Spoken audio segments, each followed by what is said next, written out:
আরাফাত হোসেন, মাশাআল্লাহ।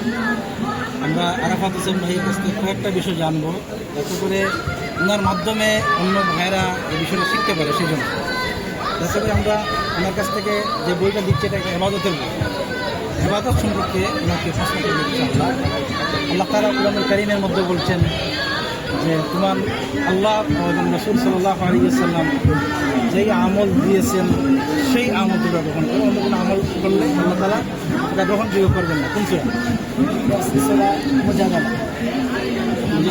দেখেন ভালো কিনা মা আতাকুম রাসূল ফাখুযুহু ওয়া মা নাহাকুম আনহু ফান্তাহু। কোন সূরা?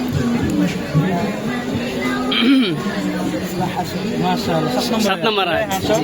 7 নম্বর আয়াত। একটু বলেন তো, পুরো একটু বলেন তো, শুরু থেকে ওমা আতাকুম মানে আয়াতটা আবার বলেন। ওমা নাহাকুম আনহু ফান্তাহু। ওইটাই, এটার একটু দেখতে আল্লাহ তাআলা যা দিয়েছেন তোমরা তা মা আতাকুম রাসূল ফাখুযুহু ওয়া মা নাহাকুম, তোমাদেরকে যা দেয় তোমরা তা গ্রহণ করো। যা থেকে বিরত থাকতে বলে তাদের তোমরা বিরত থাকবে। যেরকম আমরা দেখতে পাই বর্তমান সমাজে আমাদের প্রচলিত আছে যে ঈদে মিলাদুন্নবী, ঈদে মিলাদুন্নবী এটা আমাদের রাসূল সাল্লাল্লাহু আলাইহি ওয়াসাল্লাম সাহাবায়ে কেরাম তার পর্যায়ে এমন কেউ করেনি। অর্থাৎ রাসূল সাল্লাল্লাহু আলাইহি ওয়াসাল্লাম তাবিঈ এরকম কেউ সাহাবায়ে কেউ করেনি।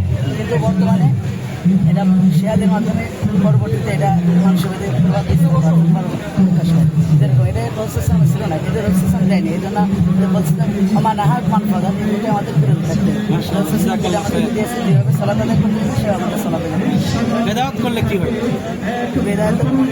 বেদাত আছে করলে কি হয়? বেদাত করলে কি হয়?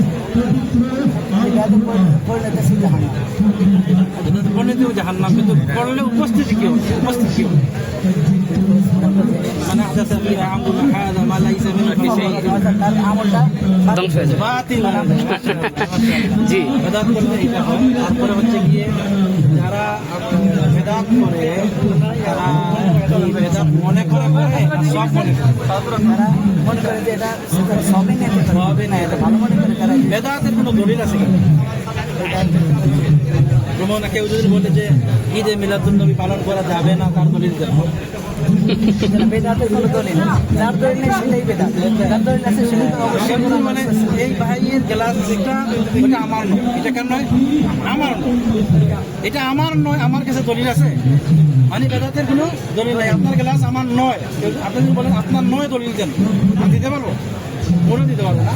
বেদাতেরও কোনো দলিল এখানে একটা নোটা অ্যাড করতে চাই, সেটা হচ্ছে যে শেখ ওয়ালিদ আস-সুউদিনী বলছেন যে একজন বিদাতিকে রদ করবা দুইটা প্রশ্ন দেবে। সেটা হচ্ছে এক, জিজ্ঞেস করবা এটা কি দ্বীনের জন্য ভালো কিছু নাকি খারাপ। তো তখন বিদাতি নিশ্চয়ই উত্তর দিবে যে এটা ভালো কিছু। তখন আচ্ছা, তখন সে বল আচ্ছা, তখন তুমি অ্যান্সার দিবা যে আচ্ছা এটা ভালো কিছু হইলে তাহলে তো রাসূল সাল্লাল্লাহু আলাইহি ওয়াসাল্লাম তো জানতেন দ্বীনের ভালো কিছু, তাহলে অবশ্যই রাসূল জানতেন। রাসূল থেকে তো কেউ ভালো জানে না, তাহলে রাসূল যে জানতেন এটার একটা দলিল দাও, তখন সে দলিল দিতে পারবে না। এইভাবেই রদ করে দিতে হবে।